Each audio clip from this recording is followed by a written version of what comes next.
अस्सलामुअलैकुम, कैसे हैं आप सब। उम्मीद करती हूँ आप सब खैर आफियत से होंगे। अल्लाह सुब्हाना व तआला मुझे और आपको कामिल ईमान और इखलास अता करे। आज की वीडियो में मैंने आपको इस्लामिक कैलेंडर समझाया है और नौचंदी जुमेरात, नौचंदी इतवार क्या होते हैं ये भी बताया है, और भी कुछ डिटेल्स मैंने आपके साथ शेयर की हैं। अगर कुछ समझाने से रह गया हो तो आप नीचे कमेंट करके मुझे बता सकते हैं, मैं वो भी एक्सप्लेन कर दूँगी इंशाल्लाह। हम मुस्लिम्स में इस्लामिक कैलेंडर बहुत ज़रूरी है समझना, क्योंकि हम कोई भी चीज़ पढ़ते हैं, कोई वजीफ़ा या कोई ज़िक्र स्टार्ट करते हैं तो हमसे ये कहा जाता है कि चाँद की स्टार्टिंग की डेट्स में पढ़ें। क्योंकि उस टाइम चाँद की शुरुआत होती है, चीज़ें जल्दी असर करती हैं। इसके बारे में किसी दिन मैं आपको तफसील से समझाऊंगी, वरना वीडियो लंबा हो जाएगा। चाँद के लास्ट में कोई भी चीज़ नहीं पढ़ी जाती है, क्योंकि अक्सर वजीफ़े और ज़िक्र करने वाले लोग ये गलती करते हैं कि वो चाँद की लास्ट में पढ़ लेते हैं, स्टार्टिंग की डेट्स में नहीं पढ़ते हैं, क्योंकि उन्हें इस्लामिक कैलेंडर देखना नहीं आता या फिर वो देखना नहीं चाहते हैं। इस चीज़ का भी आपको काफ़ी नुकसान होता है, तो इस बात का ध्यान रखा करें कि आपने जो भी पढ़ना है वो अपने चाँद की स्टार्टिंग की डेट्स में पढ़ना है। अभी जो मैंने स्क्रीन पे आपके साथ मेंशन किया है ये 2022 का जुलाई का कैलेंडर है, यानी नेक्स्ट मंथ का। अब आप कैलेंडर में देखें फ्राइडे के नीचे है 1, यानी जुलाई की पहली तारीख। इसी तरह 2 है सैटरडे में, और सैटरडे में 2 के आगे उर्दू में 2 लिखा हुआ है, तो वो चाँद की 2 तारीख हो गई। मैं अंडरलाइन कर रही हूँ। अब देखें आप, मैंने अंडरलाइन किया है, जिन जिन पर मैंने अंडरलाइन किया है वो चाँद की डेट्स थी।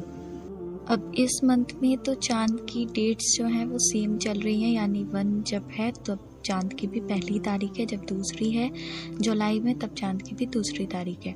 अब एग्जाम्पल के लिए मैंने एक कैलेंडर और लिया है, ये जनवरी 2022 का कैलेंडर है जो अब आपके सामने मैंने मेंशन किया है। थोड़ा सा और जूम कर लेती हूँ ताकि अच्छी तरह से समझ में आए। अब आप इसमें ध्यान दें, जनवरी की 1 को चाँद की 27 थी, जनवरी की 2 को चाँद की 28 थी। अब आप आ जाएं जनवरी की 7 डेट में। 7 डेट के आगे उर्दू में चाँद से 3 है, मैंने ग्रीन से अंडरलाइन भी किया हुआ है। 7 को चाँद की 3 थी, 9 को चाँद की 5 थी। ये उर्दू में आगे जो डेट्स दी हुई हैं ये सब चाँद की तारीख हैं। हमारा जो कैलेंडर है वो चाँद की तारीखों से चलता है, इसीलिए हमारा जो इस्लामिक न्यू ईयर है वो मुहर्रम में होता है। अब जिनको उर्दू नहीं आती वो रोमन में कैलेंडर देख लें। ये जुलाई 2022 का कैलेंडर है, ये रोमन में है। मैं अब इसको जूम करके आपको दिखाती हूँ।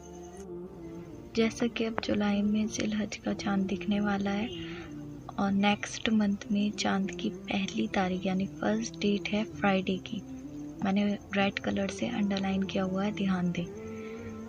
सैटरडे को चाँद की 2 है, यानी दूसरी तारीख। अब आप देखें 2022 में जुलाई का कैलेंडर मैं आपके सामने ओपन किए हुए हूँ। इसमें संडे है और संडे को 3 है, यानी चाँद की भी उस दिन 3 है। इस टाइम सेम डेट चल रही है। इस्लामिक मंथ में जो फर्स्ट संडे आता है उसे बोलते हैं नौचंदी इतवार, यानी नौचंदी संडे। और इसी तरह से जो इस्लामिक मंथ में पहला जुमेरात आता है वो जुमेरात है 7 को, उस दिन चाँद की भी 7 है, उसे बोलते हैं नौचंदी जुमेरात। यानी कि इस्लामिक मंथ में जो पहला संडे आएगा वो नौचंदी इतवार हो गया, जो पहला जुमेरात आएगा वो नौचंदी जुमेरात हो गया, जो पहला जुमेरात आएगा जुम्मा आएगा वो नौचंदी जुम्मा हो गया। यानी जो भी पहले आते जाते हैं संडे, मंडे, ट्यूसडे वो नौचंदी होते हैं हर इस्लामिक मंथ में। आपने देखा भी होगा अक्सर वज़ाइफ के में बताया जाता है कि आपने नौचंदी इतवार में पढ़ना है, नौचंदी जुमेरात में पढ़ना है, नौचंदी मंगल में पढ़ना है। तो अब ये चीज़ आपकी क्लियर हो गई होगी। ये अगस्त 2022 का कैलेंडर है। अब देखें आप, फर्स्ट डेट के आगे यहाँ करबला के मज़ार की पिक्चर है, तो इसका मतलब फर्स्ट को मुहर्रम है। अब इसी तरह 28 में किसी और मज़ार शरीफ की पिक्चर है, 9 में किसी और की है और नेम भी दिया हुआ है। तो यहाँ से आप जो लोग नियाज़ वगैरह करते हैं उसका हिसाब लगा सकते हैं कि कौन सी डेट में किसकी नियाज़ करनी है। इस्लामिक कैलेंडर की जो बेस्ट एप्लीकेशन मुझे लगती है उनका लिंक मैंने डिस्क्रिप्शन में दिया है, आप वहाँ से जाकर चेक कर सकते हैं, जिन्हें आप अपने मोबाइल फ़ोन में रख सकते हैं।